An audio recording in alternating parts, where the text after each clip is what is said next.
Hello everyone, welcome to जेनिट education. मेरा नाम है अक्षय मिश्रा और ये शुरू कर रहे हैं हम new series class 10th physics की। अब फिजिक्स वाला पोर्शन कौन सा रहता है? 10th चैप्टर रहता है हमारा। और सबसे पहला हम क्लास 10th में फिजिक्स वाला क्या पार्ट पढ़ते हैं? एक प्रकार से रे ऑप्टिक्स के बारे में पढ़ते हैं। ये वाला जो चैप्टर रहता है ये आपको 12th में भी आएगा और डिटेल में। तो यहाँ पे हम क्या पढ़ेंगे? रिफ्लेक्शन और रिफ्रैक्शन के बारे में ये सब चीज शुरू करते हैं। तो जो फिजिक्स का पहला टॉपिक होता है, मतलब क्लास 10th में बोले तो वो चैप्टर 10 रहता है और उसका टॉपिक क्या रहता है? Reflection and reflection. मतलब जनरली क्या पढ़ेंगे हम यहाँ पे? लाइट के बारे में पढ़ेंगे। अब लाइट के बारे में बात करें तो लाइट में इतनी सारी इंफॉर्मेशन होती है। एक प्रकार से वो पार्टिकल है, एक प्रकार से वो वेव है। ये सारी चीजें जो रहती है यहाँ पे हम एक प्रकार से क्या देखेंगे? उसका बस एक स्ट्रेट लाइन वाला पाथ फॉलो करके देखेंगे कि वो एक स्ट्रेट लाइन में गिर रही है तो उसमें क्या क्या इफेक्ट आ रहा है। 10th में हम इस लेवल में पढ़ते हैं। जब आप 12th में जाएंगे तो आपको उसके बारे में और अच्छे से सारी चीजें पता चलेगी कि कैसे वेव है, वेव क्या होती है, किस प्रकार की वो वेव है, और उसके बाद लाइट कैसा पार्टिकल की होती है, फोटोन की होती है। ये सारी चीजें आपको 12th में और नॉलेज मिलेगी। तो ये जो चैप्टर 10th है आपका, किसमें? 10th क्लास में। इसको आपको क्या करना है? यहाँ पे बहुत अच्छे से पढ़ना है, क्योंकि आगे जाके 12th में इसका और बड़ा रूप आएगा और वहां पे आपको समझने में क्या होगी? आसानी जाएगी। तो शुरू कर रहे हैं हम क्लास 10th फिजिक्स की सीरीज -1, मतलब फर्स्ट पार्ट रहेगा ये हमारा। चैप्टर का नाम रिफ्लेक्शन एंड रिफ्रैक्शन। ठीक है, तो इंट्रो देखते हैं चैप्टर का कुछ पॉइंट्स में। और कुछ चीजें मेन क्या रहती है, मैं आपको डेरिवेशन सारा, इसमें ज्यादा डेरिवेशन तो है नहीं बट मैं आपको सारी चीज दिखाऊंगा। बहुत सारी चीजें क्या रहेगी आपको लिखनी पड़ती है एग्जाम में थ्योरेटिकल वे में, ताकि क्या हो? आपको अच्छे से नंबर मिले। तो वो भी चीज मैं आपको इधर दिखाऊंगा इस स्लाइड्स में सारी, मतलब जितनी भी थ्योरेटिकल पोर्शन है। और न्यूमेरिकल्स भी मैं क्या करूंगा? आपको अच्छे से समझाऊंगा, जो आपको क्या होगा, ऐसा कोई भी क्वेश्चन नहीं होगा जो आपसे ना बने। मेरी 12th की सीरीज तो ऑलरेडी है ही, जिसमें मैंने बहुत सारा पार्ट रे ऑप्टिक्स का पढ़ाया ही है। तो वो तो एकदम हाई लेवल रहता है। यहाँ पे हम 10th क्लास में थोड़े कम लेवल में इस चीज को देखेंगे। ठीक है, तो इंट्रोडक्शन देखते हैं लाइट के बारे में। मेन हम यहाँ पे क्या पढ़ेंगे? लाइट के बारे में ही पढ़ेंगे। तो light is a form of energy that enable us to see. Light क्या है? एक प्रकार की एनर्जी है। अब लाइट के बारे में मेन चीज हम पूरी बात करें तो लाइट कहां से मिलती है हमको? जनरली सन से मिलती है। सन से आती है अर्थ में। ठीक है, एक स्पीड से वो चलती है। उसकी स्पीड मतलब क्या होती है? कभी चेंज नहीं होती है, चाहे वो कोई भी मीडियम में जाए। और कितनी होती है? 3 × 10⁸ मीटर पर सेकेंड की स्पीड होती है। अब लाइट क्या होती है? एक प्रकार की वेव होती है, इलेक्ट्रोमैग्नेटिक वेव इसको बोलते हैं। इसको समझने के लिए आपको इलेक्ट्रिक फील्ड, मैग्नेटिक फील्ड क्या होती है, ये सब चीजें समझनी पड़ेगी, जो आपको 12th में समझ में आएगा ओरिजिनली। तो वेव नेचर लाइट का हम यहाँ पे नहीं पढ़ते हैं। यहाँ पे हम क्या पढ़ते हैं? उसका पार्टिकल नेचर पढ़ते हैं। अब कैसे? लाइट क्या होती है? एक पार्टिकल होता है फोटोन करके। वो फोटोन जब ट्रेवल करता है ना तो उसको बोलते हैं कि लाइट ट्रेवल कर रही है। अब वो जो फोटोन पार्टिकल है, जैसे हमने आगे जाके आप देखोगे डुअल नेचर होता है लाइट का, मतलब वो वेव जैसा भी बिहेव करती है और पार्टिकल जैसा भी बिहेव करती है। तो जो लाइट का पार्टिकल होता है फोटोन, वो कोई नॉर्मल पार्टिकल नहीं होता है। जैसे हम कोई भी एक कण उठा लें तो बोले नॉर्मल एक पार्टिकल है, एक छोटा सा कण, वैसा पार्टिकल नहीं होता है लाइट का। लाइट का जो पार्टिकल होता है वो एकदम एटम से भी छोटा, प्रोटॉन, इलेक्ट्रॉन से भी छोटा, एक सब एटॉमिक पार्टिकल होता है। तो जितने भी सब एटॉमिक पार्टिकल, मतलब एकदम एटॉमिक लेवल के अंदर के जो पार्टिकल्स होते हैं ना, वो जब मूव करते हैं ना इधर उधर, तो वो वेव टाइप जैसा मूव करते हैं। तो जो लाइट का पार्टिकल है फोटोन, वो कोई नॉर्मल पार्टिकल नहीं है, उसको हम क्वांटम पार्टिकल बोलते हैं या सब एटॉमिक पार्टिकल बोलते हैं। तो इसलिए जब लाइट का पार्टिकल फोटोन मूव करता है तो वो वेव नेचर देता है, और वो एक प्रकार से मैटर का भी एक प्रकार से नेचर देता है। तो इसलिए हम डुअल नेचर बोलते हैं। तो लाइट क्या है? एक प्रकार की एनर्जी है। एक फोटोन रहता है जो सन से निकलता है, सन में बहुत ज्यादा केमिकल मतलब रिएक्शन होते रहता है, न्यूक्लियर रिएक्शन बोला जाए, वहां से वो निकलता है और क्या होता है? वो आता है। अब हमें दिखता कैसे? सन की जो लाइट रेज आती है वो क्या होती है? किसी ऑब्जेक्ट में टकराती है, उससे टकरा के वो क्या गिरती है? हमारी आंखों में गिरती है, तभी हम उस चीज को देख पाते हैं। यदि वो हमारे आंखों में इंसिडेंट नहीं होगी तो हम कोई भी ऑब्जेक्ट को क्या कर पाएंगे? देख नहीं पाएंगे। तो लाइट क्या है? एक प्रकार की एनर्जी है। हम बोलते हैं लाइट एक प्रकार की एनर्जी है, भले इसका मास 0 होता है बट फिर भी एक प्रकार की क्या है? एनर्जी है। दैट अनेबल अस टू सी। देखने में क्या करती है? ये हमें मदद करती है। आगे देखें, an object reflects the light rays that falls on it.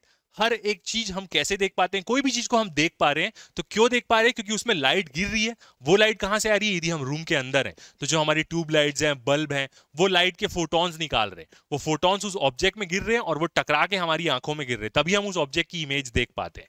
तो वही चीज है, that falls on it, this reflected light rays when received by our eyes makes the object visible to us. और तभी हमें कोई चीज दिख पाती है जब लाइट रे हमारी आंखों में गिरेगी उस ऑब्जेक्ट से टकरा के, तो हमें उस ऑब्जेक्ट की इमेज दिखने लग जाती है। We are able to see through transparent mediums as light is transmitted through it. हम क्या कर पाते हैं, बहुत सारे ट्रांसपेरेंट मीडियम्स के अंदर देख पाते हैं, जैसे ग्लास हो गया, कोई ग्लास का एक मोटा स्लैब है, उसके अंदर यदि कोई चीज रखी होगी तो उसको हम देख पाएंगे, यदि कोई कांच के अंदर कोई चीज रखी है। ऐसा क्यों? क्योंकि लाइट क्या होती है ना, बहुत सारे मीडियम्स के अंदर ट्रेवल कर सकती है, लगभग सारे ही मीडियम के अंदर वो जा सकती है। एकदम काला रहा तो उसकी बात अलग है। तो ऐसा क्यों हम देख पाते हैं? क्योंकि लाइट क्या होती है ना, हर मीडियम के अंदर ट्रेवल करती है। अब जब वो किसी मीडियम के अंदर जाती है और उसके बाद उसका क्या फिनोमिना होता है, उसको हम रिफ्रैक्शन में पढ़ते हैं कि अंदर जाके वो किस जगह बैंड हो रही है, नीचे की तरफ, ऊपर की तरफ, वो रिफ्रैक्शन में पढ़ते हैं।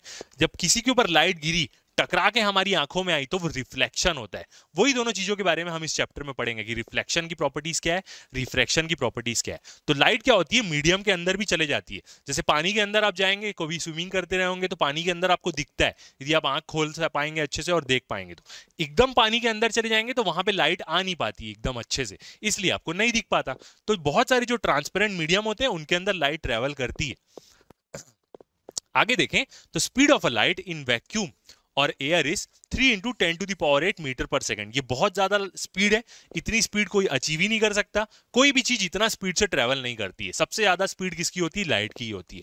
और ये जो स्पीड की वैल्यू है, इसको वैक्यूम और एयर में हम लेते हैं। अलग अलग मीडियम में लाइट की स्पीड वेरी करती है। क्यों? क्योंकि वो मीडियम की इलेक्ट्रिक और मैग्नेटिक प्रॉपर्टी क्या होती है, वो उस पर डिपेंड करता है कि उसकी इलेक्ट्रिक प्रॉपर्टी कैसी है, मैग्नेटिक प्रॉपर्टी कैसी है।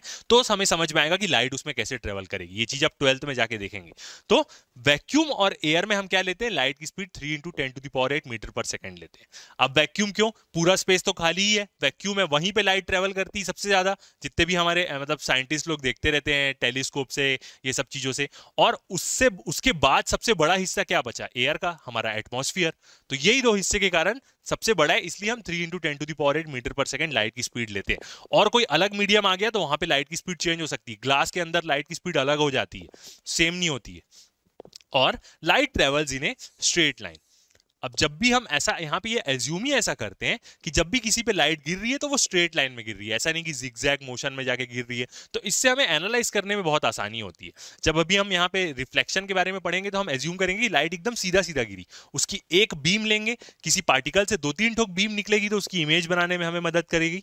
तो एक बीम सीधा गिरेगी स्ट्रेट लाइन में और रिफ्लेक्ट हुई तो जिस एंगल पे रिफ्लेक्ट होगी उसी एंगल से वो स्ट्रेट लाइन में आएगी। ये चीज हम एज्यूम करते हैं यहाँ पे। और जनरली लाइट ऐसा ही ट्रेवल करती है, ज्यादा इधर उधर वो डेविएट नहीं होती है। ठीक है, तो लाइट के बारे में हम देखेंगे। एक प्रकार से हम उसको एक, जैसे लेजर लाइट होती है ना, सेम एक बीम मान के उसके ऊपर हम एनालिसिस करेंगे कि वो एक बीम एक मिरर के ऊपर गिरी तो वो टकरा के कहां आई, कहां पे वो मिल रही है 2-3 ठोक बीम, तो वहां इमेज बनेगी। यही चीज हम इस चैप्टर में देखेंगे। ठीक है, तो धीरे धीरे शुरू करते हैं ओरिजिनली क्या होता है। फर्स्ट आता है हमारा रिफ्लेक्शन ऑफ लाइट। क्या होता है रिफ्लेक्शन लाइट का, इस चीज के बारे में देखते हैं। अब रिफ्लेक्ट होने का मतलब ही ये होता है कि टकरा के वापस आना। यहां पे भी क्या होगा? रिफ्लेक्ट होने का यही मतलब होगा। कोई भी चीज टकरा के वापस आ रही है तो उसको बोलते हैं हम रिफ्लेक्ट हो रही है। बहुत सारी जगह पनडुब्बी में क्या करते हैं उन लोग? साउंड वेव्स यूज करते हैं। साउंड वेव्स भी एक प्रकार की वेव ही होती है, लाइट भी वेव है। तो लोग पानी के अंदर छोड़ते हैं, वो वेव टकरा के आती तो इनको इंफॉर्मेशन मिलती है। सेम लाइट भी एक प्रकार की वेव है। तो रिफ्लेक्शन का मतलब यही होगा कि जब भी लाइट किसी भी सरफेस पे गिर रही है और उससे टकरा के वापस आ रही है तो उसके ऊपर हम एनालिसिस करेंगे। यदि उस सरफेस के अंदर चले गई वो तो रिफ्रैक्शन हो जाएगा। टकरा के उसी के मतलब ऊपर ही ऊपर, जैसे ऊपर ही ऊपर टकरा के वापस आ गई तो रिफ्लेक्शन। यदि उसके वो अंदर चले गई और अंदर जाने के बाद उसको हम देख रहे हैं कि वो क्या कर रही, तो वो रिफ्रैक्शन हो जाएगा। वो हम आगे वाले टॉपिक में भी पढ़ेंगे। तो रिफ्लेक्शन के बारे में देखते हैं क्या होता है, इसमें एंगल कैसे हम यहाँ पे कैलकुलेट करते हैं ये देखते हैं। तो फर्स्ट टॉपिक हुआ अपना रिफ्लेक्शन ऑफ लाइट। देखते हैं, reflection is the phenomena of change in path of the light without any change in the medium. Reflection क्या है? एक ऐसा फिनोमिना है जिसमें लाइट का क्या होता है? पाथ चेंज हो जाता है। पाथ चेंज हो जाता है मतलब लाइट कहीं पे भी गिरी, टकराई तो वो मुड़ के कहीं और चल देगी, रिफ्लेक्ट हो गई वो। एक प्रकार से टकरा के गिरी, कोई एक वो एंगल तो देखेंगे ही हम, गिरी और रिफ्लेक्ट होके कहीं और चले गई। अब यहां पे क्या है? मीडियम एक प्रकार से देखना पड़ता है कि वो उसी मीडियम में है। Change in the medium without any change in the medium, मतलब मीडियम चेंज नहीं हो रहा है। इसका मतलब यह है कि लाइट एयर में घूम रही है और किसी सरफेस में गिरी और टकरा के वापस आ गई तो वो एयर में ही है, मीडियम चेंज नहीं हो रहा है यहाँ पे। इसका ये मतलब होता है।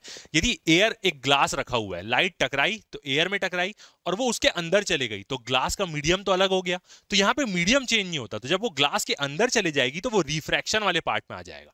तो रिफ्लेक्शन में हम क्या पढ़ेंगे, कोई भी सरफेस है उसमें लाइट गिरेगी, टकरा के वापस आ जाएगी, उसके अंदर नहीं जाएगी। यहाँ पे हम अंदर जाने वाला चीज कंसीडर नहीं करेंगे, आगे वाले टॉपिक में कंसीडर करेंगे, ठीक है। तो मीडियम चेंज नहीं हो रहा है, इसका मतलब यही है कि वो हवा में ही गिर रही है किसी चीज के ऊपर और टकरा के हवा में ही वापस आ जा रही है, ये चीज।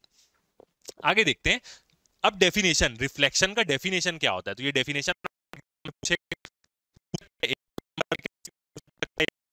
में, ट्रू फॉल्स के फॉर्म में, असर्शन रीजन के फॉर्म में, कुछ में कैसे भी पूछ सकता है। तो डेफिनेशन प्रॉपर आपको समझ में आए तो आप लिख सकते हैं। द डेफिनेशन क्या है, the returning back of light, मतलब लाइट का टकरा के वापस आना, इन दी सेम मीडियम, उसी मीडियम में लाइट टकरा के वापस आ रही है उसी मीडियम में, from which it has come after striking a surface is called reflection of light. मतलब लाइट का टकरा के वापस आना एक ही मीडियम में, कब वो टकरा रही है, जब वो किसी सरफेस में गिरी है, उसी को हम क्या बोलते हैं, रिफ्लेक्शन ऑफ लाइट बोलते हैं। मतलब लाइट गिरी किसी के ऊपर, टकरा के वापस आ गई, मीडियम चेंज नहीं हुआ, हवा में ही है वो, हवा में ही हो जा रही है, तो उसको हम क्या बोलेंगे, रिफ्लेक्शन ऑफ लाइट। तो returning back of light in the same medium for which it has come after striking a surface, मतलब वो आई है किसी सरफेस से टकराने के बाद। यहाँ पे हम रिटर्निंग ऑफ लाइट को बाउंसिंग बैक ऑफ लाइट भी बोलते हैं, कि लाइट बाउंस का मतलब क्या होता है, आपने बॉल को नीचे फेंका, वो क्या हो गई, बाउंस होके वापस आ गई। तो सेम यहाँ पे लाइट भी वैसी गिरी और बाउंस होके वापस आ गई, तो बाउंसिंग बैक भी बोलते हैं रिटर्निंग ऑफ लाइट को। इसी को हम क्या बोलते हैं, रिफ्लेक्शन बोलते हैं। अब यहाँ पे हम देखें तो मेन एंगल जो सबसे ज्यादा जरूरी रहता है, और ये बहुत इंपॉर्टेंट रहता है, क्योंकि पूरा और रे ऑप्टिक्स, ये जो पोर्शन हम पढ़ रहे हैं लाइट का, इसको रे ऑप्टिक्स बोलते हैं, रे और लाइट का ऑप्टिक्स, तो इसमें बहुत इंपॉर्टेंट रहता है, ठीक है। अब ये एक सरफेस है, ये क्या है, एक प्रकार का मिरर है मान लेते हैं हम, ठीक है। और नीचे क्या है, इसमें हैच बना हुआ है, जो ऐसे ऐसे लाइन बनती है, ऐसे ऐसे लाइन, इसको हैच बोलते हैं। तो हैच सरफेस है, इसका मतलब क्या है कि उसके पीछे में हमने पॉलिश करी है। जब भी आप अपने घर के मिरर को देखते होंगे तो सामने क्या रहता है, कांच रहता है, और पीछे सिल्वर की पॉलिश रहती है, उसी से वो मिरर बनता है। यदि वो सिल्वर की पॉलिश नहीं रहेगी तो वो तो एक नॉर्मल खिड़की के कांच जैसा दिखेगा। तो यही क्या है, उसके पीछे में पॉलिश है, तो ये मिरर हुआ। अब इसमें क्या हुई, एक लाइट गिरी, मैंने कलर अलग यूज किया ताकि अच्छे समझ में आए। तो जो लाइट रे गिर रही है उस सरफेस में, उसको हम क्या बोलते हैं, इंसिडेंट रे बोलते हैं। इंसिडेंट का मतलब ही क्या होता है, गिरना होता है, इंसिडेंट हुई किसी चीज के ऊपर, तो जो लाइट रे गिर रही है उसको हम क्या बोलेंगे, इंसिडेंट। अब क्या होता है, ये जो मिरर है, इससे हम क्या लेते हैं, एक नॉर्मल बनाते हैं। नॉर्मल का मतलब क्या होता है, इस सरफेस का वो 90 डिग्री एक लाइन होगी। नॉर्मल का मतलब ये होता है, किसी भी सरफेस का नॉर्मल मतलब उसका 90 डिग्री। ये मैं ऐसे सरफेस ले लिया, अब इसमें पेन में ऐसे 90 डिग्री रख दिया, तो ये पेन क्या हो जाएगा, इस सरफेस का नॉर्मल हो जाएगा। तो ये हमेशा 90 डिग्री एंगल रहेगा, कैसे भी मैं इसको रोटेट कर दूं ऐसे करके, ठीक है। ऐसे देख सकते तो 90 डिग्री, ऐसे किया तो ये सरफेस का नॉर्मल, उल्टा कर दिया तो ये इसका नॉर्मल हो जाएगा, ऐसा। तो नॉर्मल क्या होता है, बस एक इमेजिनरी लाइन रहती है जो उस सरफेस से 90 डिग्री वाले एक लाइन बनेगी। तो लाइट गिरी, जिस भी पॉइंट पे गिरेगी उस पॉइंट का हमें एक नॉर्मल लेना पड़ेगा यहाँ पे, तो गिरी। अब जो इंसिडेंट रे नॉर्मल से एंगल बना रही है, जैसे मान के चलते कोई टेढ़े सरफेस में ऐसे लाइट गिरी, तो हम क्या करेंगे, इस टेढ़े सरफेस का भी नॉर्मल देखेंगे। एक तो जिस पॉइंट पे लाइट गिरी है, ये पॉइंट पे, इसको हम क्या बोलते हैं, पॉइंट ऑफ इंसिडेंट, जिस पॉइंट पे इंसिडेंट हो रही है। अब ये टेढ़ा सरफेस है, यहां पे गिरी, तो इस टेढ़े सरफेस का ना एक नॉर्मल लेना पड़ेगा ऐसा, जो इससे 90 डिग्री है, इस सरफेस से। ये 90 डिग्री का साइन है। अब जो इंसिडेंट रे इसके साथ जो एंगल बनाएगी उसको हम बोलते हैं एंगल ऑफ इंसिडेंट, आई से इसको डिनोट करते हैं। तो ये जो नॉर्मल के साथ एंगल बन रहा है इंसिडेंट लाइट रे का, तो वहां पे क्या बनाएगा, ये जो एंगल बनाएगा इसको हम आई बोलते हैं। आई क्या होता है, एंगल ऑफ इंसिडेंट, मतलब नॉर्मल के साथ इंसिडेंट रे कैसा एंगल बना रही है। अब ये गिरी यहां पे, अब क्या हो जाएगी, वो रिफ्लेक्ट हो जाएगी, क्योंकि अभी हम क्या पढ़ रहे हैं, उसी मीडियम की बात कर रहे हैं कि यहीं पे गिरेगी और यहीं पे मुड़ उड़ के चल देगी, अभी वो उसके अंदर नहीं जाएगी। अंदर रिफ्रैक्शन वाला पार्ट आएगा, उसको अभी हम आगे देखेंगे, अभी अंदर जाने वाली बात नहीं कर रहे। तो लाइट गिरी, रिफ्लेक्ट होके ऐसे चले गई, तो ये जो रिफ्लेक्टेड रे है, मतलब जो टकराई, बाउंसिंग बैक हुई, इसको हम क्या बोलते हैं, रिफ्लेक्टेड रे बोलते हैं, जो टकरा के चले गई। तो मैंने यहाँ पे इसको अलग कलर से शो कर दिया है, जो क्या है, ऑरेंज, ताकि वो अच्छे समझ में आए। दोनों वो एक ही रे है, ना उसकी कुछ एनर्जी खर्चा हो रही है, ना कुछ हो रही है, कुछ उसमें एनर्जी में कोई लॉस नहीं हो रहा है उसकी, बस वो आई टकरा के वापस इधर चल दी। तो ये क्या है, एक ही रे ऑफ लाइट है, दोनों अलग अलग नहीं है, याद रखिएगा, मैंने बस कलर अलग अलग किया ताकि वो समझ में आए। एक ही लाइट रे गिरी और टकरा के इधर चली गई। अब जो रे मतलब जो लाइट रे रिफ्लेक्ट हुई तो वो नॉर्मल के साथ जो एंगल बनाती है उसको हम क्या बोलते हैं, आर, एंगल ऑफ रिफ्लेक्शन बोलते हैं इसको। रिफ्लेक्शन, और इसको हम कैसे डिनोट करते हैं, आर से। और जो रे रिफ्लेक्ट हुई है उसको हम क्या बोलते हैं, रिफ्लेक्टेड रे। जिस पॉइंट पे यहाँ पे तीनों चीजें, यहाँ पे क्या तीन चीजें, एक जो लाइट रे गिर रही है इंसिडेंट रे, एक जो रिफ्लेक्ट हो रही है रिफ्लेक्टेड रे, और एक जो नॉर्मल बन रहा है, ये तीनों जिस पॉइंट पे हैं, ये जो ओ पॉइंट है, ये पॉइंट को क्या बोलते हैं हम, पॉइंट ऑफ इंसिडेंट। जिस पॉइंट पे लाइट गिरी वही पॉइंट ऑफ इंसिडेंट हो जाएगा। अब उसी पॉइंट पे तो वो रिफ्लेक्ट होगी, उसी पॉइंट का नॉर्मल बनेगा। ठीक है, तो यहाँ पे रे का नाम जानना इंपॉर्टेंट है, और एंगल आई आर, आई क्या है, एंगल ऑफ इंसिडेंस, आर है एंगल ऑफ रिफ्रैक्शन। ओके, ठीक है। अब law of reflection, law of reflection क्या बोलती है, दो ठोक उसकी छोटी सी स्टेटमेंट है कि ये जो आई है वो हमेशा आर के बराबर होता है, मतलब एंगल ऑफ इंसिडेंट हमेशा एंगल ऑफ रिफ्लेक्शन के बराबर होता है। मतलब आई पढ़ रहे हो, जो एंगल आई है, ऐसे एंगल का साइन बना देता हूं, वो हमेशा एंगल आर के बराबर रहता है। ये पहली लॉ, मतलब लॉ की पहली स्टेटमेंट है। दूसरी स्टेटमेंट क्या होती है कि जो तीनों हैं वो एक ही प्लेन में रहते हैं, incident ray, reflected ray, normal, वो तीनों एक ही प्लेन पे रहेंगे, एक ही पॉइंट पे रहेंगे। ये है लॉ। तो देखते हैं लॉ ऑफ रिफ्रैक्शन। तो पहला स्टेटमेंट क्या होता है लॉ ऑफ रिफ्लेक्शन में, रिफ्लेक्शन याद रखिएगा ना, रिफ्रैक्शन क्या होगा, जब आप आगे जाएंगे पढ़ेंगे रिफ्लेक्शन और रिफ्रैक्शन, तो आपको दोनों का मतलब आसानी से समझ में आ जाएगा एकदम, क्या होता है रिफ्लेक्शन, क्या होता है रिफ्रैक्शन, एकदम आसानी से समझ में आएगा, एकदम आराम से डिस्टिंग्विश कर पाएंगे। मगर जब आप बार बार बोलेंगे ना, तो आप रिफ्लेक्शन को रिफ्रैक्शन बोल सकते हैं। तो ऐसा मेरे साथ भी होता है, मैं भी जब बार बार बोलता हूं तो मैं रिफ्लेक्शन को रिफ्रैक्शन भी बोल देता हूं, इसलिए मैं करेक्ट करूंगा। हम क्या पढ़ रहे हैं अभी, रिफ्लेक्शन पढ़ रहे हैं, रिफ्रैक्शन में जा ही नहीं रहे। तो लॉ ऑफ रिफ्लेक्शन, ठीक है, रिफ्लेक्शन का मतलब क्या होगा, एक ही मीडियम में रहेगी, उसी मीडियम में टकरा के वापस आ जाएगी, उस मीडियम के अंदर नहीं जाएगी। अब क्या है पहली लॉ देखते हैं, द इंसिडेंट रे मतलब जो रे गिर रही है, द रिफ्लेक्टेड रे जो रे रिफ्लेक्ट हो रही है, एंड द नॉर्मल, नॉर्मल मतलब क्या, जो उस सरफेस से हम एक 90 डिग्री इमेजिनरी लाइन बना रहे हैं, to the reflecting surface, reflecting surface यहां पे क्या था, मिरर था, at the point of incidence, मतलब जो ओ था वो क्या था, पॉइंट ऑफ इंसिडेंट, जहां पे ये तीनों हैं, जहां पे लाइट गिरी, ऑल लाई ना सेम प्लेन, सब क्या रहेंगे, सेम प्लेन में रहेंगे। प्लेन मतलब क्या होता है, ये एक सरफेस, इसी में रहेंगे तीनों, ऐसा नहीं है कि कोई दूसरे प्लेन में चले गया, एक इधर चले गया, इधर चले गया, सब एक ही जगह में रहेंगे, इसका मतलब ये होता है एक ही लाइन में रहेंगे, एक ही पॉइंट पे रहेंगे, ये मतलब है इसका। दूसरा, द एंगल ऑफ रिफ्लेक्शन, जो एंगल ऑफ रिफ्लेक्शन है R, is equal to the angle of incidence I, मतलब जो आई होगा वो आर के बराबर होगा।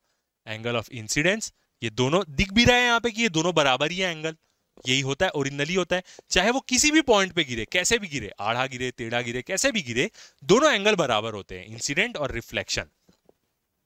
ठीक है, अब यहां से एक और चीज समझ में आती है, for normal incident, normal incident मतलब क्या हो जाता है, आई 0 डिग्री हो गया, therefore r is equal to 0 degree, hence ray of light falling normally on a mirror retraces its path on reflection। मतलब अब जब दोनों एंगल सेम है तो ये डाउट सबको आता है कि यदि ये i की वैल्यू 0 हो गई तो r भी तो 0 हो जाएगा, बिल्कुल।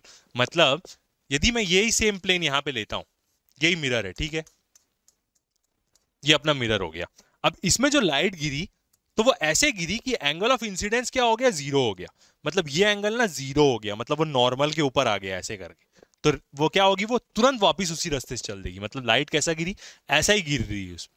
ये नॉर्मल से एंगल बना रहे हैं, याद रखिएगा, सरफेस से ये एंगल नहीं देखते हैं हम, यही लोगों को कंफ्यूजन होता है, नॉर्मल से एंगल लेते हैं हमेशा, एंगल ऑफ इंसिडेंस और एंगल ऑफ रिफ्रैक्शन। तो लाइट यदि किसी सरफेस में नॉर्मली गिरी तो ये क्या हुआ, इंसिडेंट रे हुई, अब एंगल 0 है, नॉर्मल तो इसी के ऊपर है, तो वो क्या हो जाएगी, यहीं से वापस चल देगी, टकरा के तुरंत वापस चल देगी। तो वही चीज है, यदि I 0 हो गया तो R 0 हो गया, मतलब ये दोनों क्या हो जाएंगे, एक के ऊपर आ जाएंगे, यहीं पे, यहीं से गिरेगी और यहीं से वापस चल देगी, इसका मतलब ये होगा। ठीक है, तो यहां से क्या होता है, बहुत अच्छे से ये चीज पूछता है कि यदि एंगल ऑफ इंसिडेंस 0 डिग्री हो गया तो एंगल ऑफ रिफ्लेक्शन क्या होगा, तो वो भी 0 डिग्री हो जाएगा, दोनों एंगल तो सेम ही रहते हैं। ओके, ठीक है, तो ये हुई दो लॉ ऑफ रिफ्लेक्शन, एकदम याद रहनी चाहिए आपको, I इक्वल टू आर, और तीनों incident ray, reflected ray, normal, तीनों एक ही प्लेन में रहेंगे, ये दो ठोक लॉ होगी, लॉ की दो स्टेटमेंट। ठीक है, अब एक टॉपिक आता है, रेगुलर और diffused reflection of time, reflection of light. कि रेगुलर और डिफ्यूज रिफ्लेक्शन क्या होता है, ये चीज के बारे में देखते हैं। If parallel beam of light remains parallel, एक बीम ऑफ लाइट है वो ऐसे कहीं पे गिर रही है, मगर वो दो लाइट है, मान लेते हैं दो लाइट बीम है और वो ऐसे पैरेलली जा रही है, ठीक है। Beam of light remains parallel even after reflection and go only in one direction is known as regular reflection. मतलब यहां पे क्या बोला, डायग्राम बना के देखते हैं।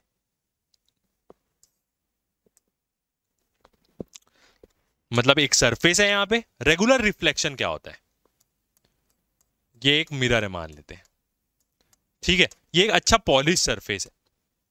अब यहां पे एक लाइट रे गिरी, ठीक है, तो एक नॉर्मल ले लेते हैं ताकि क्या हो, अच्छे से समझ में आए।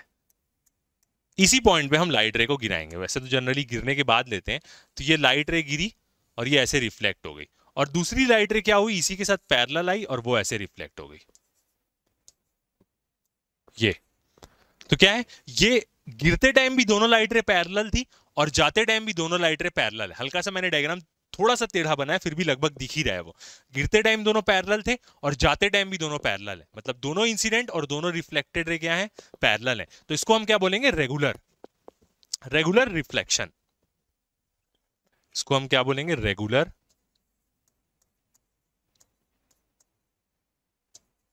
रिफ्लेक्शन।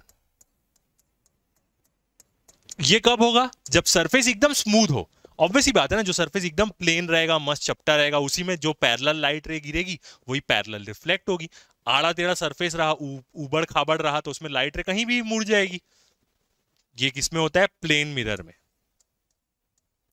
प्लेन मिरर, जो अपने घर के मिरर्स होते हैं नॉर्मल, वही। तो ये हुआ रेगुलर। अब डिफ्यूज का मतलब क्या होगा, मतलब सरफेस क्या होगा, ऐसा कुछ भी होगा, कुछ भी सरफेस हो सकता है। अब यहां पे क्या होगी, पैरेलल तो गिरेगी वो, मगर वो कैसे भी वो हो जाएगी, ये एक नॉर्मल कहीं पे भी बन जाएगा, यहां पे किसी भी पॉइंट पे गिर सकती है ना लाइट रे। अब इसमें कैसा होगा, कुछ भी ऐसे गिरी और ये पहली वाली रिफ्लेक्ट हो गई, दूसरी वाली इस पॉइंट पे गिरी और वो यहां चले गई, तीसरी वाली ऐसे चले गई, ये गिरी और ये ऐसे चले गई। तो आप देख सकते कि यहां पे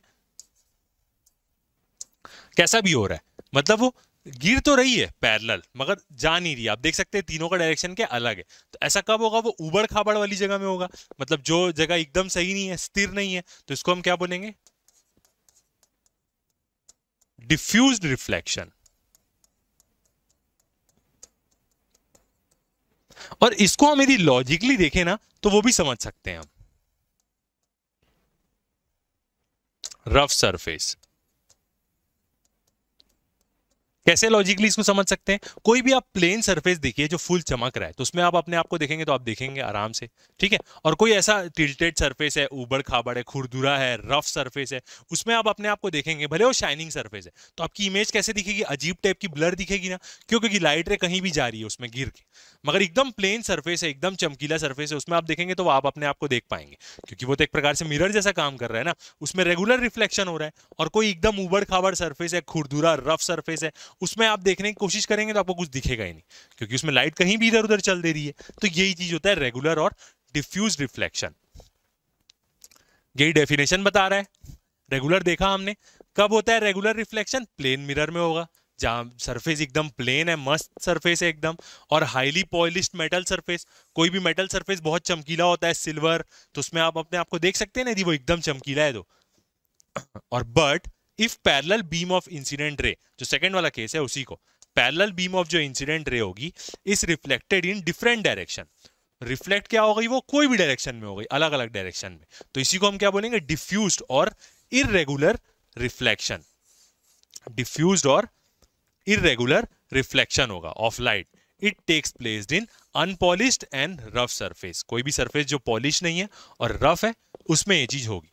ओके, आगे बढ़ते हैं। तो ये टर्म भी आपको याद रखना है, ठीक है। अब नोट पॉइंट देखें तो सिल्वर क्या होता है, बेस्ट रिफ्लेक्टर ऑफ लाइट होता है, इसलिए सिल्वर को हम क्या करते हैं, ऑर्नामेंट्स में यूज करते हैं। मतलब हार में तगी क्या होता है, वो बहुत चमकता है, अच्छा दिखता है, ऑब्वियस ही बात है।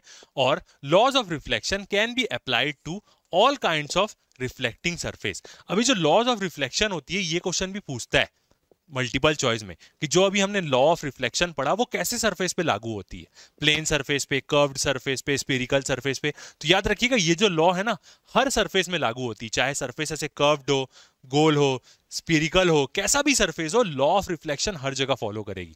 मतलब जिस भी पॉइंट पे लाइट गिरेगी वहां से एक नॉर्मल लो, इंसिडेंट एंगल लो, तो रिफ्लेक्टेड एंगल भी हमें मिल जाएगा। ठीक है, तो जो लॉ ऑफ रिफ्लेक्शन है वो हर सरफेस में लागू होती है। ऐसा क्वेश्चन पूछता है 12th में भी, इवन पूछता है ये कि कैसे कर्व्ड सरफेस पे लागू होती है लॉ ऑफ रिफ्लेक्शन की प्लेन में। अभी हमने प्लेन सरफेस देख के समझा लॉ ऑफ रिफ्लेक्शन, यदि कर्व्ड सरफेस होता तो भी वो लागू होती है। तो ये लॉ हर जगह लागू होती है, याद रखिएगा, हर प्रकार के सरफेस में, चाहे वो सरफेस का शेप कैसा भी हो। ओके, आगे बढ़ते हैं। अब नेक्स्ट देखते हैं हम इमेज के बारे में कि इमेज क्या होती है। जो भी इमेज बनती है तो क्या होगा, if light rays coming from A point. अब एक लाइट, मैंने दो यहाँ पे फिगर लिया है ऐसी एग्जांपल के तौर पे समझाने के लिए, ये थोड़ी हाई लेवल है बट फिर भी बस एक इसमें से आपको एक छोटी सी चीज बस समझनी। यदि कोई लाइट रे कोई पॉइंट से आ रही है, कोई भी पॉइंट है उससे लाइट रे आ रही है, आफ्टर रिफ्लेक्शन मतलब वो टकराई किसी से और रिफ्लेक्ट हुई, meet at a another point, reflect होने के बाद वो किसी एक पॉइंट में मिली, तो दो तीन होगी ऑब्वियस सी बात है, तभी तो वो मिल रहे। और अपीयर्स टू मीट, या तो ओरिजिनली मिल रही है या ऐसा लग रहा है कि वो मिलेगी at another point, then the second point is called image of the first point. इसका मतलब क्या है, एक पॉइंट है, सामने मिरर रखा हुआ है, उससे लाइट रे निकली, अब वो मिरर से टकराई, उसके बाद वो मिरर के सामने यदि कहीं पे मिल रही है तो इमेज बनेगी, या मिरर के पीछे भी बन सकती है। ठीक है, तो या तो सामने मिली तो वही बोल रहा है वो कि मतलब मीट एट अनदर पॉइंट सामने, और यदि वो मिरर के अंदर मिली, ठीक है, तो ऐसा लगेगा कि वो मिरर के अंदर मिल रही है वो वहां पे, तो वो एक प्रकार की वर्चुअल इमेज रहेगी। तो उसी को हम क्या बोलते हैं, इमेज बोलते हैं। कैसे, डायग्राम से समझते हैं। यहां पे समझना मुश्किल क्या होता है कि ये जो बोल रहा है आफ्टर रिफ्लेक्शन, ये तो समझ में आ गया कि लाइट रे गिरी और रिफ्लेक्ट हुई, मीट एट अनदर पॉइंट और appears to meet at another point. ये दो चीजें समझना यहाँ पे थोड़ा सा वो होता है कि एक तो अनदर पॉइंट, ठीक है, देखते हैं। अब ये क्या है, एक प्रकार का स्पेरिकल मिरर है, क्या होता है आगे जाके हम पढ़ेंगे, बट यहाँ पे हमें क्या समझना है कि लाइट मिल कैसे रही है वो। ठीक है, अब ये ब्लू रंग की लाइट रेज आई, इस मिरर में गिरी और टकरा के क्या होगा, ये फोकस मतलब एफ पॉइंट में सब आके मिलने लग गई। तो हम क्या बोलेंगे, यहाँ पे कुछ ऑब्जेक्ट था, वो ऑब्जेक्ट कुछ था बड़ा सा, मगर वो एक गोल टाइप का ही ऑब्जेक्ट होगा, उसकी पूरी रेज आई और यहाँ पे उसकी छोटी सी इमेज हमें मिलने लग गई। टेलीस्कोप का एग्जांपल सोच लो यहाँ पे कि टेलीस्कोप से कोई तारे को हम देख रहे हैं, वो तो बहुत बड़ा है ना, बट हमें जब उसकी इमेज मिलेगी तो वो तो छोटी सी ही मिलेगी, इतनी सी। तो वही तो लाइट रिफ्लेक्ट होके एक पॉइंट में मिल रही है, तो इसी को हम क्या बोलेंगे, इमेज बोलेंगे। या appears to meet at another point, appears to meet मतलब जैसे ये एक प्रकार का कॉन्वेक्स सरफेस है, इसमें ब्लू रंग की लाइट रे गिरी और डाइवर्ज हो गई, पूरी फैल गई इस तरफ, मगर जब अपन मिरर के अंदर देखेंगे ना तो हमें ये अंदर में ऐसा लगेगा एफ पॉइंट में कि सारी आके मिल रही है, इसलिए डॉटेड लाइन से मैं इसको जोड़ा हूं। तो यहाँ पे क्या बन रही है, उसकी इमेज बन रही है। ये सेम कैसा रहता है, जैसा नॉर्मल मिरर हम अपने घर में देखते हैं, हम मिरर से जितना दूर खड़े हैं उतना ही दूर हमारी इमेज मिरर के अंदर रहती है। मतलब मिरर से मैं 2 फीट दूर खड़ा हूं तो मेरी इमेज भी मिरर से 2 फीट दूर दिखेगी, तो वो तो मिरर के अंदर रहती है एक प्रकार से देखा जाए तो, मिरर के पीछे बन रही है, मिरर के अंदर बन रही है, इसको बोल सकते हैं। तो वैसी इमेज है, वही क्या है, इमेज है, और हम क्या है, ऑब्जेक्ट है। आप मिरर में अपने आप को देख रहे हैं, आप ऑब्जेक्ट है, जो मिरर के अंदर जो खड़ा है मतलब आप ही हो, वो क्या है, आपकी इमेज है। तो कभी कभी सामने बनती है, तो ऐसी इमेज को हम बोलते हैं रियल इमेज। उसके लिए हमें एक स्क्रीन चाहिए रहती है सामने में, वहां पे वो इमेज बनती है। और जैसा हम एनए में देखते हैं अपने आप को, तो वो एनए के ऐसे अंदर में बनती है। मतलब एनए के अंदर तो पूरी एक दुनिया दिखती है ना, जितनी दुनिया एनए के बाहर है, मगर एनए के अंदर जगह कहाँ रहती है, वही चीज। तो ये जो इमेज अंदर में बनती है इसको हम बोलते हैं वर्चुअल इमेज। ये रियल इमेज है, वो वर्चुअल इमेज। मतलब डेली जो आप अपने घर में अपनी इमेज देखते हैं वो क्या है, वर्चुअल इमेज है, एक प्रकार की इमेजिनरी होता है उसका मतलब। ठीक है, तो इमेज यही होती है जो एक या तो सामने बनेगी, मतलब सारी लाइट रेज आके मिलेगी, या ऐसा लगेगा कि वो सारी लाइट रेज जाके मिल रही है, उसी को हम इमेज बोलते हैं। आगे देखते हैं, दो टाइप की इमेज होती है, रियल इमेज और वर्चुअल इमेज। ठीक है, रियल इमेज कैसे बनती है, मिरर के सामने बनती है वो, और वर्चुअल इमेज मिरर के अंदर बनती है। जो भी हम इमेज देखते हैं एनए में, जो हमारे घर के जितने भी एनए होते हैं, मिरर्स होते हैं, वो सब क्या होते हैं, वो सब वर्चुअल इमेज बनाते हैं, क्योंकि हमारी इमेज मिरर के अंदर हमको दिखती है। यदि मिरर के बाहर कोई इमेज बन रही है रियल इमेज, तो उसके लिए हमें एक स्क्रीन लगाना पड़ेगा। तो दो प्रकार की इमेज होती है, रियल इमेज और वर्चुअल इमेज। ठीक है। अब रियल इमेज में क्या होता है कि जितनी भी लाइट रेज गिरती है वो टकराने के बाद एक्चुअली एक पॉइंट पे मिलती है, जैसा हमने यहां पे देखा है। रिफ्लेक्शन होने के बाद वो एक एक्चुअली एक पॉइंट पे मिल रही है, तो ये रियल इमेज बनी। और यहां पे ऐसा लगता है कि ये तो डाइवर्ज हो गई, मगर हम सोचते हैं कि यदि मैं इसको पीछे की तरफ एक्सटेंड कर दूं तो वो पीछे की तरफ एक्सटेंड होने के बाद एक पॉइंट पे मिलेगी, तो ये क्या हो जाएगी, वर्चुअल इमेज।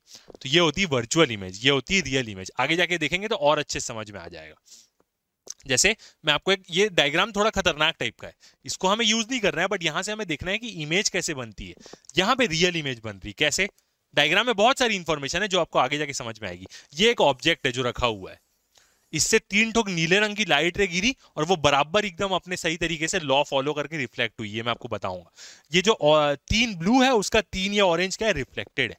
अब ये तीनों आके मिली कहां, यहां पे और यहां पे। तो आप देख सकते हैं ये जो एक ऑब्जेक्ट है इसकी एक इमेज बनी और ये मिरर के सामने बन रही है, तो ये क्या है, रियल इमेज बनी है उसकी। यहां पे हम एक स्क्रीन रखेंगे तो हमें इमेज मिल जाएगी उसकी। तो यहां पे रियल इमेज बनते हुए दिख रही है हमें। वर्चुअल इमेज देखें तो वो मिरर के पीछे बनती है। वर्चुअल इमेज की फोटो दिखाता हूं, ये देखिए। एक ऑब्जेक्ट हमने यहां पे रखा, ये ऑब्जेक्ट की इमेज यहां पे बनी डॉटेड, तो ये मिरर के अंदर बन रही है, जैसे हम एना में अपने आप को देखते हैं। तो ये क्या है, वो इमेज। अब ये एना थोड़ा कर्व वाला है, यदि ये एकदम स्ट्रेट होता तो सेम हाइट की उसकी इमेज बनती। जैसे हम मिरर में अपने आप को देखते हैं, जो हमारा साइज है वही साइज की इमेज दिखती है। एना कर्व हो गया तो यहाँ पे फर्क हो जाता है। और दूसरी वर्चुअल इमेज देख सकते हैं आप, ये वाली, ये देखिए यहाँ पे छोटी सी बन रही है मिरर के अंदर। तो ये दोनों क्या है, वर्चुअल इमेज, और ये क्या है, एक प्रकार से रियल इमेज, पहली वाली। इसमें बाकी टर्मिनोलॉजी तो अभी हम समझेंगे, बस अभी आपको यहां पे देखना है कि रियल इमेज दिखती कैसे है और वर्चुअल इमेज कैसी होती है। ओके, आगे बढ़ते हैं। अब नेक्स्ट मिरर के बारे में देखें। तो मिरर कितने प्रकार के होते हैं, 2 प्रकार के, प्लेन मिरर और spherical mirror. Mirror is a polish surface, क्या होता है, एक पॉलिश सरफेस होता है विच reflects almost all the light incident on it, जो क्या करता है, रिफ्लेक्ट करता है लगभग सारी लाइट जो उसमें गिरती है। जितनी भी लाइट उसमें गिर रही है उसको वो रिफ्लेक्ट कर देगा, ठीक है, मतलब टकरा के बाउंस बैक कर देगा। मिरर आर 2 टाइप्स, हम यहां पे क्या देखेंगे, 2 मिरर देखेंगे, प्लेन मिरर और स्पेरिकल मिरर। प्लेन मिरर भी बहुत इंपॉर्टेंट है क्योंकि इससे बारे में भी कुछ पूछता है, और ओरिजिनली जो क्वेश्चंस आते हैं वो स्पेरिकल मिरर के होते हैं। फिर स्पेरिकल मिरर की मदद से ही हम लेंस समझने लग जाते हैं। तो यही दोनों टॉपिक हम पढ़ेंगे यहाँ पे मिरर के केस पे। तो हमारी जो लाइट रे है वो इन्हीं दोनों में से किसी चीज में गिरेगी। तो इस वीडियो में इतना ही। नेक्स्ट वीडियो में हम प्लेन मिरर से शुरू करेंगे कि उसकी प्रॉपर्टीज क्या क्या होती है, क्या होती है उसकी फोकल लेंथ, कैसी उसमें इमेज बनती है, वर्चुअल होती है कि रियल होती है, इन्वर्टेड होती है कि इरेक्ट होती है, ये सब चीजों के बारे में देखेंगे। तो अभी तक के लिए इतना ही, बने रहिए हमारे साथ। Thank you.